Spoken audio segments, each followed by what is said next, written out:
Life by Divine with Sue Dumais fosters deep healing and profound awakenings as she guides you to hear, answer, and trust the highest calling of your heart. Your host and sacred guide is global impact visionary leader Sue Dumais, a best-selling author, international speaker, and gifted intuitive healer who challenges all of us to shift from life by default or even life by design to truly living life by divine. And now, here is Sue Dumais.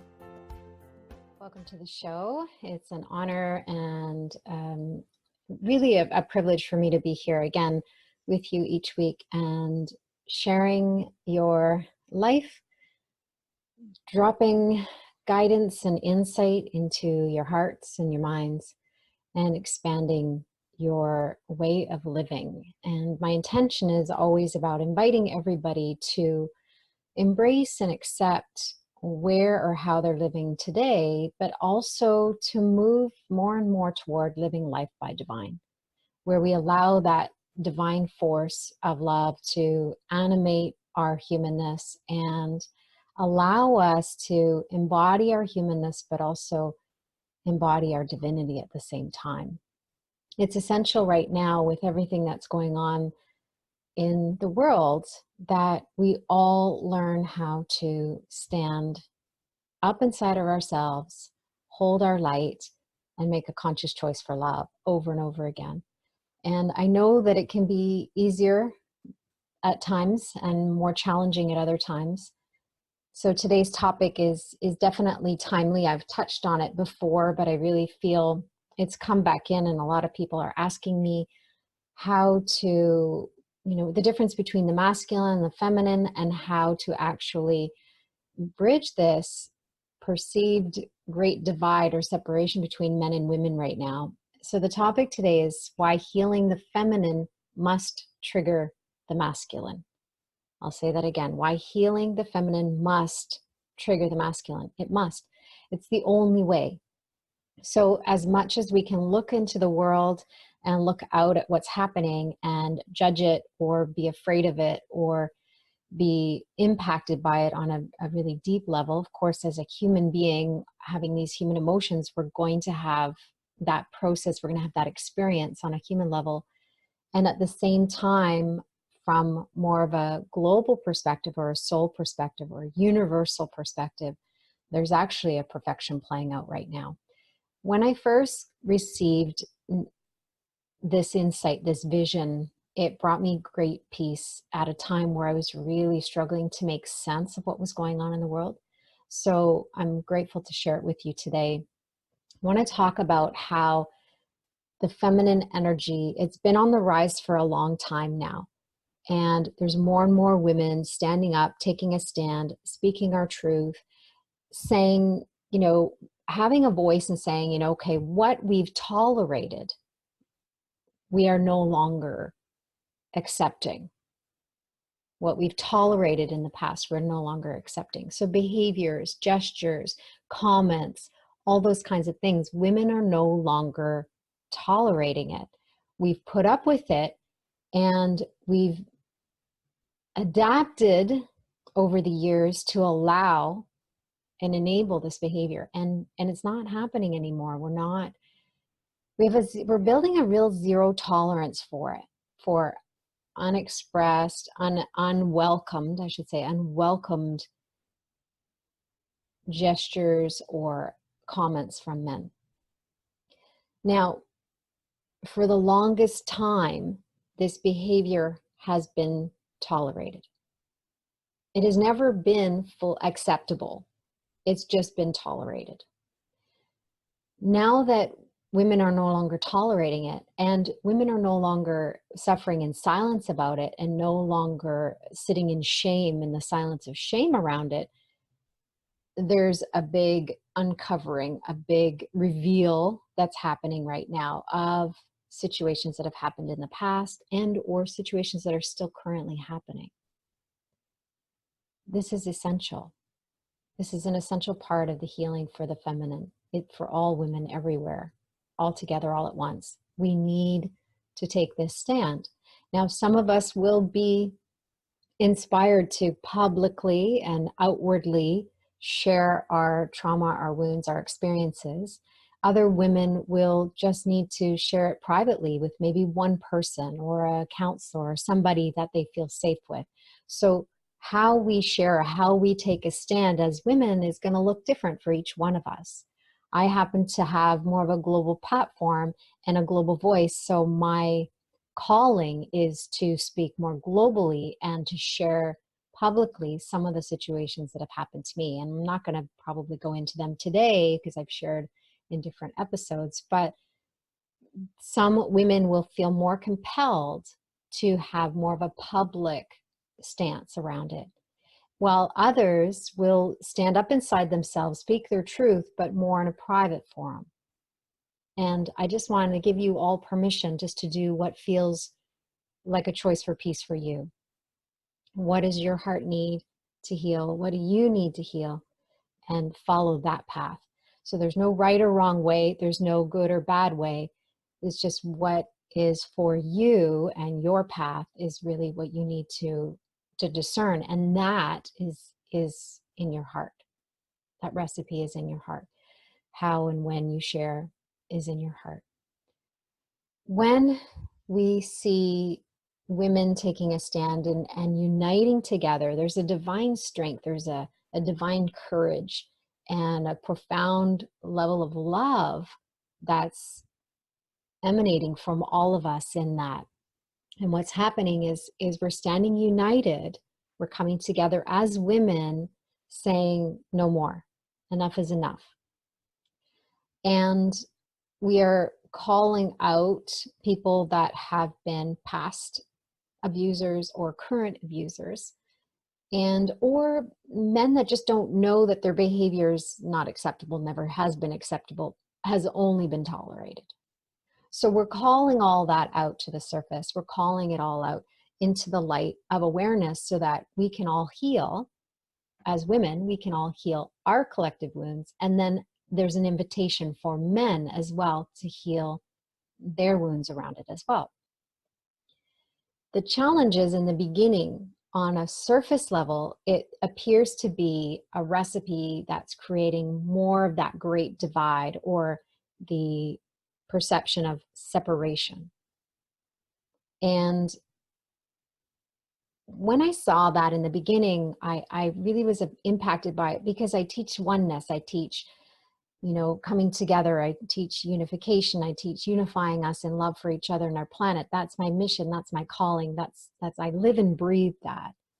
So I was really struggling with the whole idea of how do women stand up and speak their truth without separating men and women? And that was my question. I went into meditation with many times. And one meditation, I got a really clear picture that it's the only way. It's the only way. So what happens is women take a stand and come together. And we have these pockets of unification happening with women.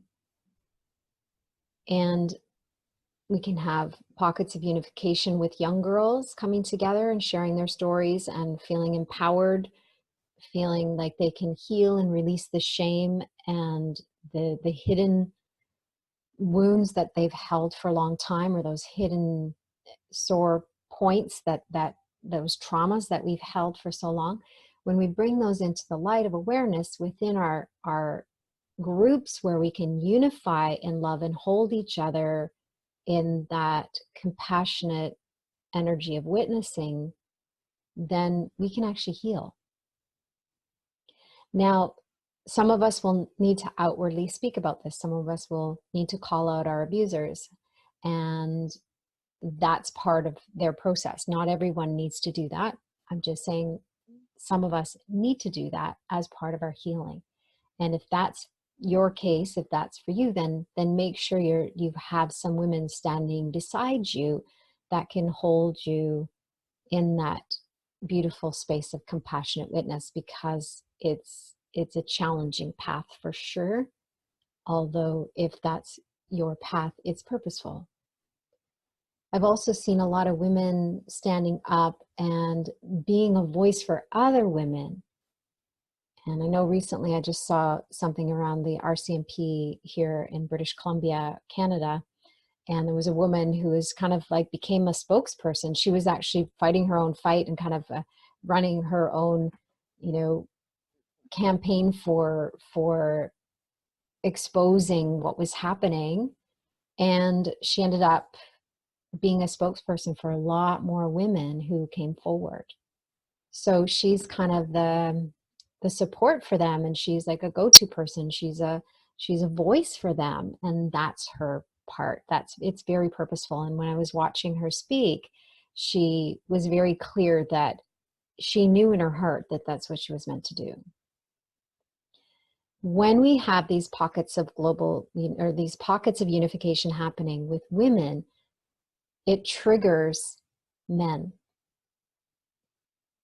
Now, I talked about this a little bit before, even with the idea of racism and that sort of topic as well. We can use this in any topic, basically. So anytime there's groups of people coming together to heal, the other groups that were the cause or in influence will be impacted. It's inevitable. It's unavoidable. And it's actually good news. As much as it's challenging, as much as it is hard to witness, as much as it's hard to be in if you're one of those groups that it's getting triggered. So for me, as a white woman, I was being triggered by the whole conversation around white privilege. And I had to move through my trigger, and I had to process that and understand it so that I could actually stand in, yes, I understand I do have white privilege. And I understand the role that I'm meant to play in helping a person of color in the world as we shift from the tolerated racist behaviors to new ways of being in relationship to each other. Now, I had to move through my own stuff around that, my own collective guilt, my own guilt and my own collective guilt. So with men and women in this perception of great divide in the Me Too campaign, and women coming forward and naming their abusers and accusing others, it's necessary for the male wounds, the masculine wounds, to rise to the surface. It's necessary. Now, the challenge is when men who haven't actively or outwardly done these behaviors, it's challenging for them to understand why they feel guilt. So today I want to help you understand why they feel guilt. And if you're one of those men, especially a conscious man, who's waking up and doesn't understand it, this is really going to help you. It's going to bring you some peace. And then it's going to allow you then to stand united with women, to stand with them in that circle of unification and be a voice for them. And I know there's men out there doing it. I've seen them. I've seen videos. I've watched different conversations between men that are trying to understand it. The same way I've seen different conversations happening between white women and white men trying to understand white privilege so that they can support this shift that's happening in the world. Now I'm going to dive deep into a lot of different aspects. I'm probably going to spiderweb a little bit with few different things, but my intention today is to help you understand why it is essential that when we heal one group, or when we heal the feminine, we must trigger the masculine. It's just inevitable. We can't avoid it. And it's necessary in order to come to a place of global unification. So what will happen is we have these pockets of unification between men and women. We have these pockets of unification for men, different women that are coming together, and we have these pockets of unification for men that are coming together, some that are coming together to take a stand for other women, some that are coming together to have conversations about, okay, how do we need to change? What behaviors need to change? How can we teach our youth? How can we teach our young boys? Those kinds of conversations are happening. So there is these pockets of unification that are happening. And what happens is when women come together and they speak their truth, men are triggered. And there are two reasons they're triggered. Either their own wound or guilt, or the collective masculine wound or guilt is moving through them. So there's a guilty by association.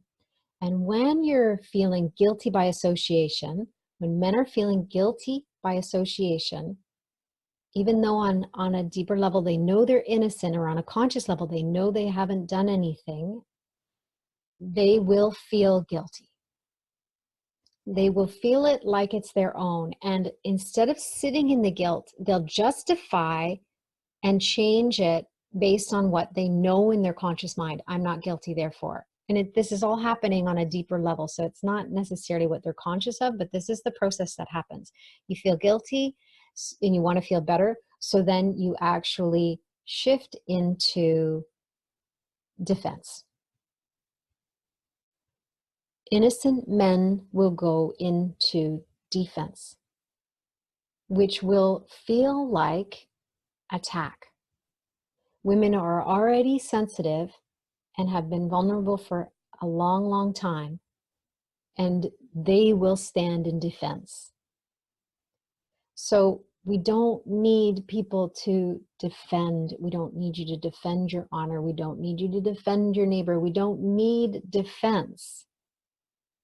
What we need is to become defenseless in the way of dropping our weapons, dropping our armor, especially men, listening and hearing and letting women tell their story without defense. When men can do that, then women can feel heard, understood, and seen. Not seen in the way that men have seen them before, but seen as the human being that they are and the individual that deserves to be treated differently, that deserves to be treated with love and respect, not like a piece of meat the way it's been for a long, long time. And again, I'm not talking about all men here, right? So I can feel like the energy of men is like there's this like defense, this automatic defense, because they're not willing to feel the guilt. If they actually paused, if men actually paused to feel the guilt that's rising, there's your own personal guilt. If you ever have wronged a woman in whatever way, even if you said one little comment, or maybe you had a comment in your head and you feel guilty about that, let yourself feel the guilt. Give yourself permission to pause and feel the energy of guilt. Emotions are energy in motion. When we allow that energy to move, when we allow the emotion to have its expression and release, it can move through us and clear. And it can clear pretty quickly for the most part, unless we've accumulated it for a long time. Then it takes a little bit more time, but it doesn't take as long as the accumulation. I'll say that. The release doesn't need to take that long. When men can pause and say, okay, how do I feel guilty? Where do I feel guilty? Where in my body? And what memories or circumstances are creating or feeding my guilt? Maybe there's something you did. Maybe there's something you saw and didn't say something about. Those are all ways that you can actually have your own personal guilt being held somewhere within you, but you defend it and project outward instead of feeling it and healing it and clearing it, freeing yourself from it. And when you free yourself from your own personal guilt, whether it's justified or not justified, somewhere inside of you it's justified because you're holding it. When you can clear your own personal guilt, then you can actually meet a woman or a group of women and stand united with them. You can become a voice for them. You can become a voice for when you see something or you hear another man say something, you can say, okay, you know what? That's not appropriate. That's not okay. Now, there's your personal guilt and then the collective guilt. Now, women may be feeling this in different ways as well. So, and I'm not saying you're not immune, that you're immune to this as well. You can use this and identify, where do I feel guilty, and process this yourself as well. But I'm talking specifically around the masculine and the men when it comes to the Me Too campaign and all of the things that's happening right now. That's all that's happening around the men and women right now. So with men, there's the collective guilt. There's collective guilt, and then there's inherited guilt. And they're kind of the same, but I'm going to teach them differently, just so that you understand. So inherited guilt is guilty by association. Guilty because you are a man, basically. So you kind of get lumped into that some men are all the same, boys will be boys. Oh, it's just, whatever, it's just a guy thing. Whatever words have been used in the past to dismiss behavior that was tolerated, but still unacceptable, tolerated, all of those things make you guilty by association. The same way as a white woman with the indigenous people, I felt guilt by association for what the white people before me did to all the indigenous people. So that was me processing my own inherited guilt. I had to go through that process, and I had to process my own personal guilt and whatever conclusion I came to. It was part of my process. So for men, this is going to be part of your process. And if you're willing to do this, it will free you from the guilt you feel, and it will actually allow you to stand united and feel like you can be a voice without feeling like everyone's pointing the finger at you because you're a man. What happens is you become so solid standing in love because you've processed your own guilt, your inherited guilt, and the collective guilt. When you process all three, you can actually stand in that place of love without feeling the guilt, without defense. You can be in that defenselessness. And what happens is when people say something about men in general, you won't take it personal. It'll be like water off a duck's back. You won't take it personally because you've processed your own guilt. The challenges with people, with men that haven't processed their own guilt, when someone says something, they will defend. It will go like it's a reaction. It's like an automatic reaction. You can't even it just happens. When you defend, you create more of a divide between men and women. When you can release the guilt and you can stand in love and witness and not take it personally, it's not a personal attack on men. It's a personal attack on behavior that is no longer going to be tolerated. It's a difference. When we take it personally, we're feeling personally attacked. We're not attacking men. Women are not attacking men. We are standing up and saying no to the behavior. And we are calling for consequences for those behaviors.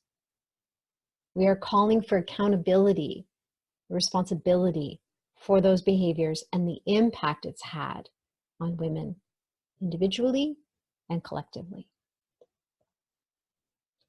Now, for men, I talked about your personal guilt, your own guilt, processing that. And it can be, you might journal about it. You might need to process more about it. Might need to talk to a counselor or a friend about it. You may need to process it in some way other than simply feeling the energy of guilt. But feeling the energy and letting it rise or clear down through your feet and out, giving it a space to move will actually make a difference. It actually will make a huge difference. And whatever other way you're supporting yourself to process this and to heal, it will actually support that. It'll actually help it. So if you're doing counseling and talk therapy, having the ability to move through the emotions and move the energy of the emotion and allow it, the expression of it, will actually make the talk therapy experience more effective. And you'll actually make quicker progress. So that's where a lot of people will do one modality and not actually look at all the bodies. So we look at mental, emotional, physical, spiritual, and energy body. That's the work I do. I work on all those levels, because if we actually leave one or two out, then we have leftovers, and then we have nigglings, and then we still end up having that feeling of defense or feeling of the trigger. When we look at the collective masculine, what's happening right now with the masculine energy, there's two things going on. I'm going to talk about this first, and then I'm going to take a short break, and then I'm going to come back and we're going to talk about what's happening more on the feminine and masculine energies and why this shift is happening.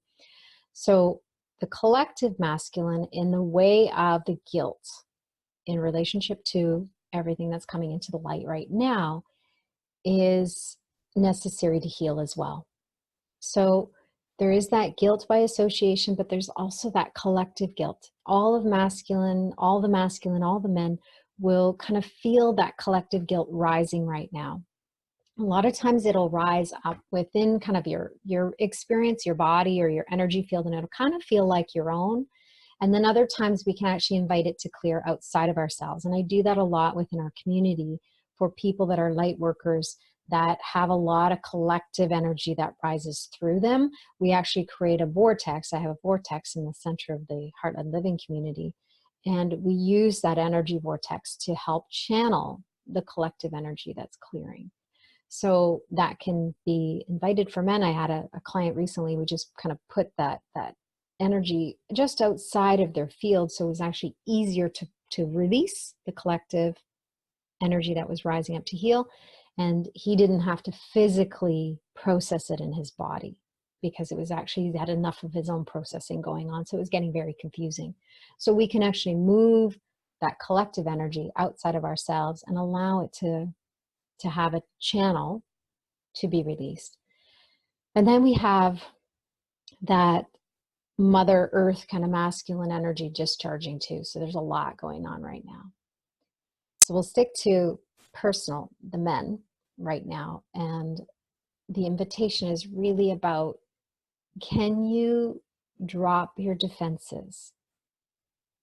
Can you drop your defenses? Allow women to have a voice. Listen deeply with your inner ear, with your heart, instead of your mind, instead of the filter and the fear-based filters and everything else that goes on in the program mind. Listen with your heart.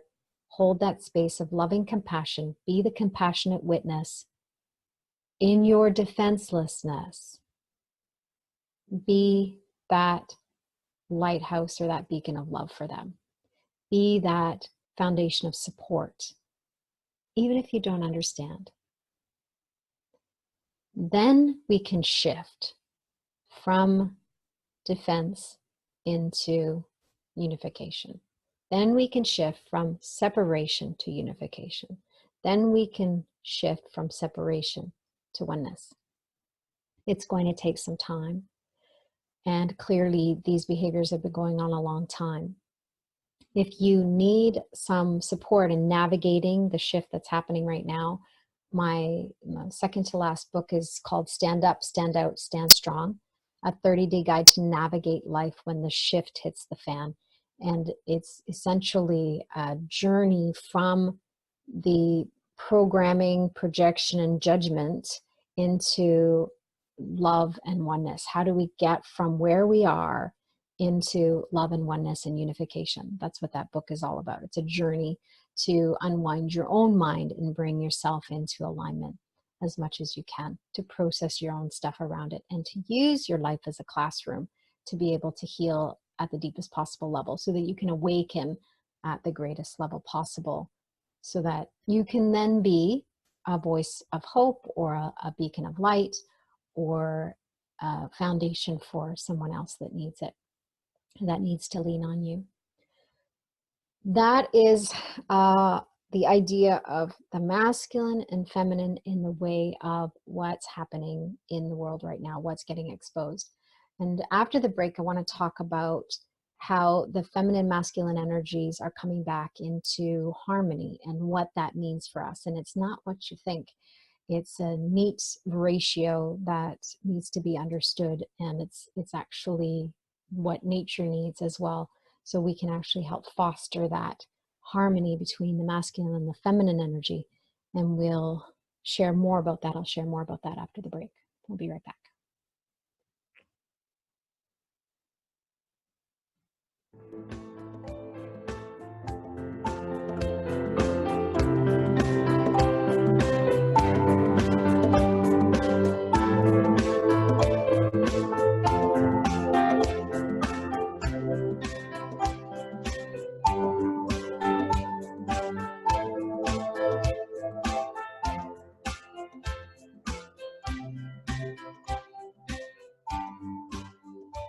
Imagine a one-of-a-kind, sacred transformational experience that is infused with high vibrational healing energy and personalized guidance and insight. Receive a one-on-one, live, private, intuitive healing experience with Sue as she follows her guidance and delivers exactly what you need in the moment, leaving a lasting imprint. During this private healing experience, Sue draws on a multitude of gifts, skills, channeled healing, coaching, and mind-body-soul insights. A divinely downloaded transmission specifically for you. Whether you have questions about your health, relationships, career, or wish to receive a message from a loved one who passed, or you need a soul retrieval or support clearing a block or blind spot, this one-on-one private intuitive healing experience with Sue will transform you. To learn more and to book a divine appointment with Sue, visit heartledliving.com/intuitive healing.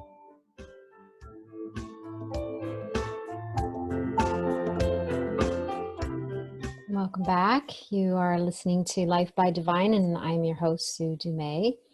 And today I've been talking about why healing the feminine must trigger the masculine. And we dove right deep into that before the break. So if you missed any part of that, I would encourage you to go back and listen to the replay. And you can access the replay from my website, heartledliving.com/radio. All of the previous episodes, there's 4, there's more than 40 episodes now that you can access, and you can access them from my website. And from there, there's also links directly to iTunes or Spotify or Spreaker or iHeart, whatever your favorite podcast platform is as well. So after the live show, all of these episodes are available as podcast replays. You can download and keep and listen to over and over again. And I also have, if you have been to my YouTube channel, I'm actually videotaping the shows when I'm recording. So you can actually, if you prefer video, you can come watch me use my hands and make all these gestures. It's kind of funny because sometimes I realize I'm like, most people aren't looking at me when I'm talking about these pockets of global unification. I've got my hands going. I have a French background, so I talk with my hands a lot. So if you want to check out videos, you can come to the YouTube channel, which is youtube.com/Sue Dumais. And I'd be happy to have you subscribe there and join me on whatever platform works for you, whatever way you like to hear, listen, and absorb this information. It's all available for you now. When we look at masculine and feminine energy, let's dive into what is the harmony, what is the harmonious ratio of feminine and masculine. For years and years and years, not from the beginning of time, but for a long time, the masculine energy has been dominating and the feminine energy has been submissive in humanity. I'm talking about in humanity. In nature, it's still kind of held its own for the most part, harmonious, but more and more recently, it's really feeling Mother Earth is feeling the impact of this discord and this disharmony that's been in place for so long, that Mother Earth is actually discharging some of that energy as well. So there's the Earth wanting to come back into that state of harmony, natural rhythm. And then there is humanity, all of us really wanting to come back into that state of harmony and natural rhythm. What that looks like is not what we think. So we teach a lot about equality, letting women being equal to men. This is not what I'm talking about. There's men and women in the workplace, equal pay, all that. This is not what I'm referring to when it comes to harmony and the ratio of masculine to feminine. What I'm referring to is the masculine and feminine energy that we all have within us, and that is in every living thing and every experience here on earth. So everything has an element of masculine and feminine energy. Now, when we look at kind of the harmony as a whole and what's harmonious in nature, the ratio is actually 8 feminine to 6 masculine. Now, don't go getting all defensive and crazy and gathering this information saying women are better than men. It has nothing to do with men and women, because we each have masculine and feminine energy within us. And what's being called forth is that we all say yes to embrace the feminine energy within us and raise that to that harmonious ratio of 8 to 6. 8 feminine to 6 masculine. So women, again, may feel inclined to kind of deny the masculine within themselves, or there's women that really kind of embrace and embody the masculine in themselves and deny the feminine within themselves. So, but men and women the same. Men need to do this as well. When we all come into this place of harmony, 8 feminine to 6 masculine, we come more into that harmonious state, that natural rhythm that we see in nature. So if we look out in nature, the natural rhythm and harmony from feminine to masculine is 8 to 6. Now, how do we shift that within ourselves? It'll be different for each individual. And this is where really tuning into your heart, tapping into your internal GPS, using your intuition to guide you is essential. Because what one person needs is not necessarily what another person needs. There's not necessarily one recipe that's going to work for every single person.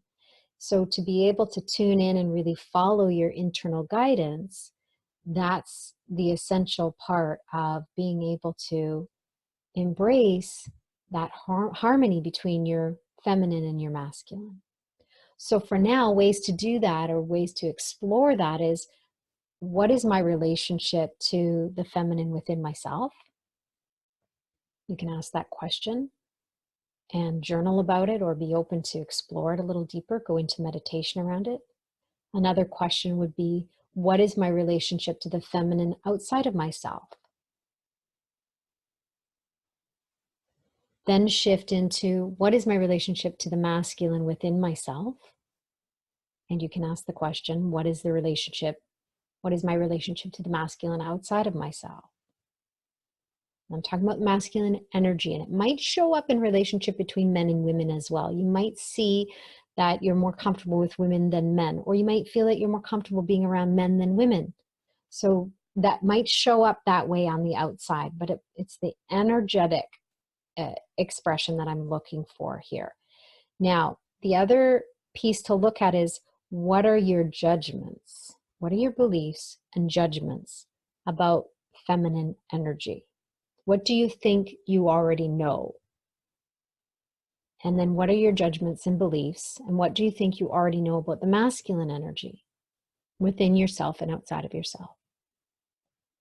These are great questions to start the inner reflection around this, to explore what it is for you. Of course, you can book a one-on-one session, you can join our community, and I can support you in exploring that. But these are great, powerful tools for you to begin that conversation right here, right now within yourself, to begin that inner exploration for yourself. This is different than what I was talking about before the break, but it's connected at the same time. So part of you, I want part of your mind to see it as separate, and then part of your mind is going to see it as connected. Eventually, you're going to see how it's all interconnected. But I need to teach it in a little bit of a separation first, so that you can understand how it plays out and the angle it takes within the mind and within your experience of life in your life classroom. When we look at the masculine and feminine in the world, and if we have a belief or judgment, or we've already made up our mind, then a made-up mind is a closed mind. A decided mind is a closed mind. That's why in Heart-Led Living I teach, be open to anything and be attached to nothing. Be open to anything, be attached to nothing. So I'm inviting you to be open to anything, open to whatever it is that you're meant to explore, whatever it is that is meant to be revealed in order for you to heal. Some of those ways, one of the ways that I found very effective to unwind the mind and to really get in underneath the programming and the subconscious beliefs that we hold in relationship to men and women, in relationship to the masculine and feminine, is to use the ego game of opposites. And I've talked about the ego game of opposites in many different episodes.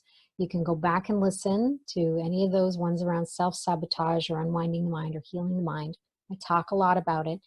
You can also find the information on my website, and there is an option to take the ego game of opposites for free. If you want to check out my website, you can find it there. The ego game of opposites is a powerful tool to basically quarantine, to shine light and quarantine those subconscious beliefs that we're holding back in the hidden recesses of the subconscious mind. Now, remember, I talked about the conscious mind. You can know on a conscious mind level what behaviors, what things you want to do differently. But if the subconscious mind is programmed differently, or it's in conflict with what you desire in the conscious mind, your subconscious mind will override your desire. It will override the belief you hold, because there's a deeper seated belief that everything is being filtered through. So what do you believe in the deep recesses of your mind? Not just what do you believe or what do you think you believe on the conscious level. That's very different. We can actually reprogram the conscious mind easily. It's reprogramming the subconscious mind that's the challenge. And the ego game of opposites is the quickest way I have found to do that. And I'm going to share with you one of the recent ones I played around the ego game of opposites, around the feminine energy. And this, it surprised me, but it didn't surprise me. Let's say that.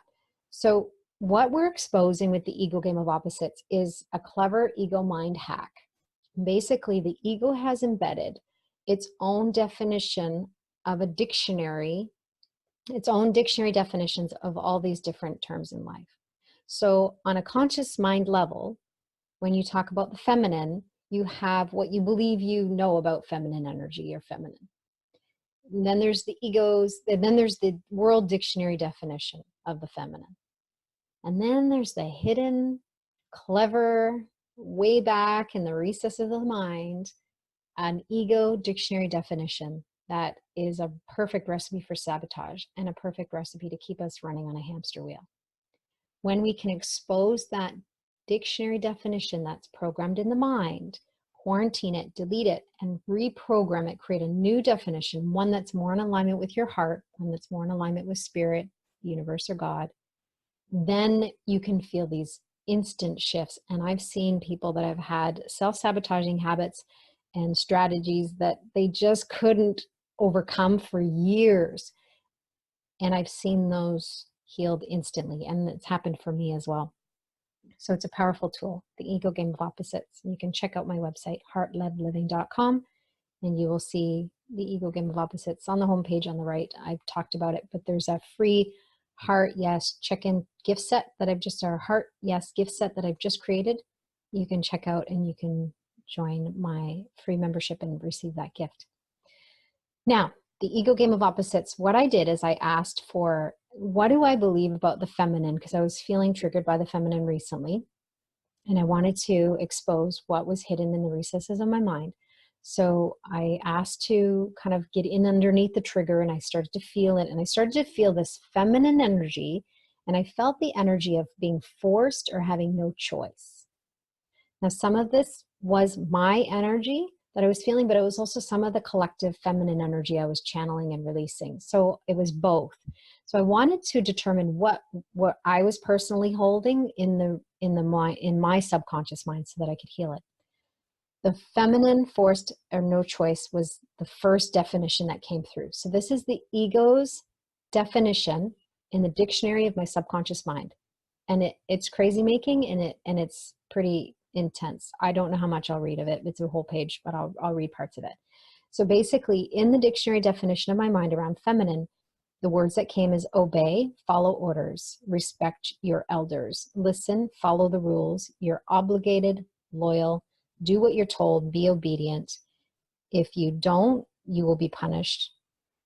Men dominate women, give them what they want. You are nothing but a doll. That whole line really triggered my experience of sexual abuse as a child. So a toy, a pawn, an object. So that I had to pause at that point and feel the emotions that were rising and clear some of those layers. You must obey your master. That was intense. Or others will get hurt. So for me, that was that threat that if I didn't, then other children would get hurt or other people would get hurt. You're raped of your freedom and choice. It is lost. This will be your death. Shame, blame self. It is all your fault. You deserve to be punished in life, a sentence of penance and service, trapped by the feminine. So that was a belief, a whole like crazy ego dictionary definition programmed in my subconscious mind. Now, of course, on a conscious level, I don't believe that. It's not my truth. But in the recesses of my mind, the same way on your computer, you can have a virus in the background and you don't know it's there. This is what has been playing out. So this is why I'm still impacted by the feminine stuff. I'm still feeling little triggers, but they were subtle triggers compared to before. But I don't leave any stone unturned. I'm willing to look at everything. And this is what was revealed. Now, in the ego game of opposites, we use the mind, we use our heart to guide us to, okay, what is the ego using to play against that feminine forced no choice to keep us actually buying into it? So in some ways, I don't want to die. I don't want it to be, I don't want others to be harmed by this. So I will buy into this on some level. I will keep playing into this on some deeper subconscious level so that I can protect others. So it was serving me in some way still, subtly. The opposite word that ego is using is feminine freedom. So the ego uses both ends against the middle. It plays opposites. And it'll keep you feeling damned if you do, damned if you don't. So the choice in my subconscious mind was either I'm feeling feminine forced, no choice, or I'm going to embrace the feminine freedom. But here's the kicker.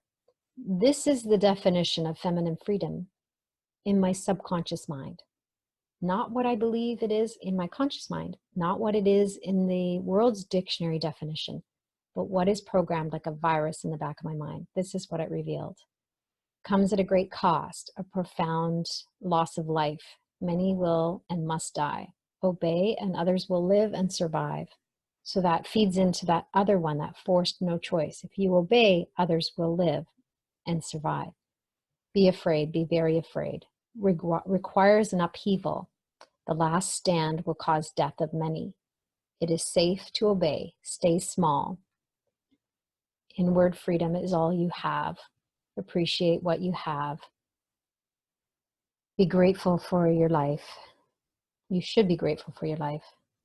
Others have died to get you your life, to give you life.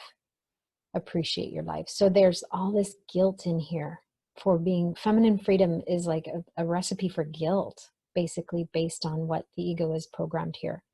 Out of respect for others who came before you, you are not worth the fight. The loss, the risk, you play safe and you must obey. So again, they're feeding into each other.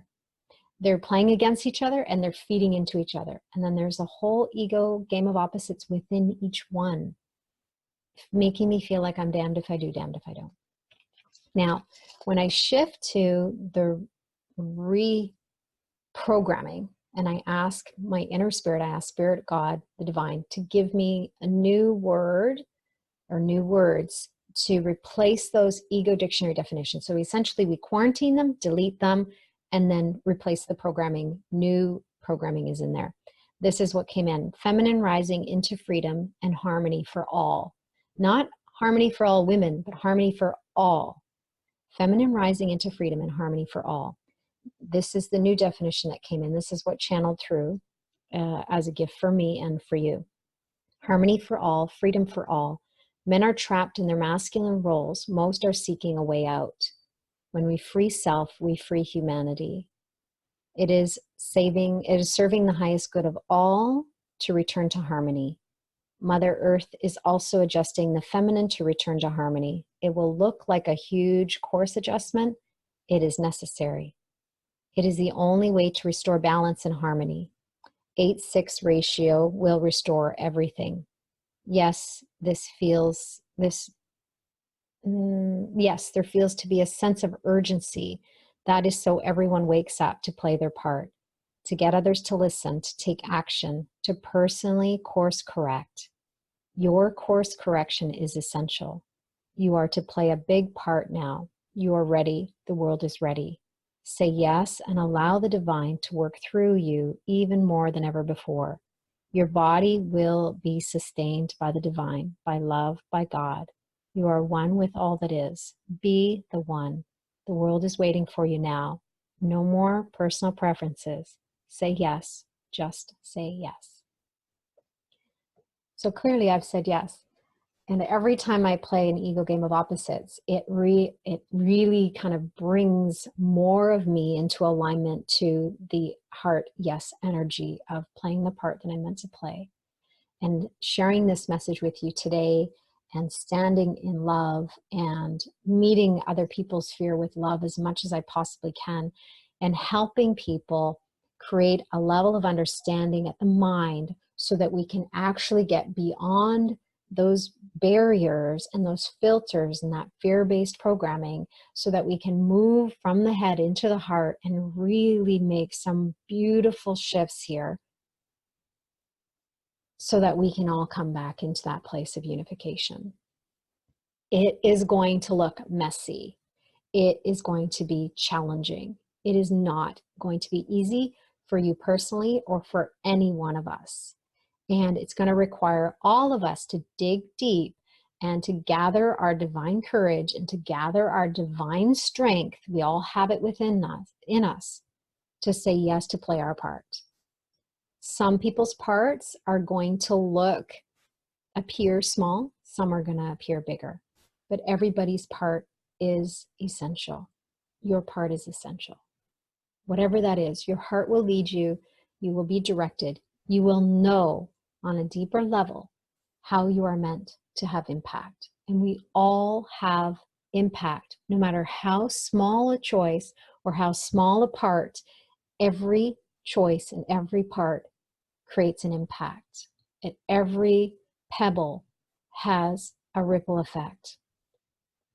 And all I'm asking for you is to look within and to look at your own triggers and to go within and feel where you feel guilty. Process your own stuff. Please process your own stuff.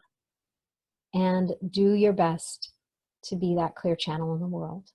And if you need support doing that, and if you feel called to work with me on a deeper level, there's lots of opportunities, including a free level membership. I have the expansion level membership as well, where you get more of the mentoring and live access to me every week as your coach and your healer. And I help people on the live calls and groups. And we do some powerful healing in that community. If you need some support, reach out. I'm here.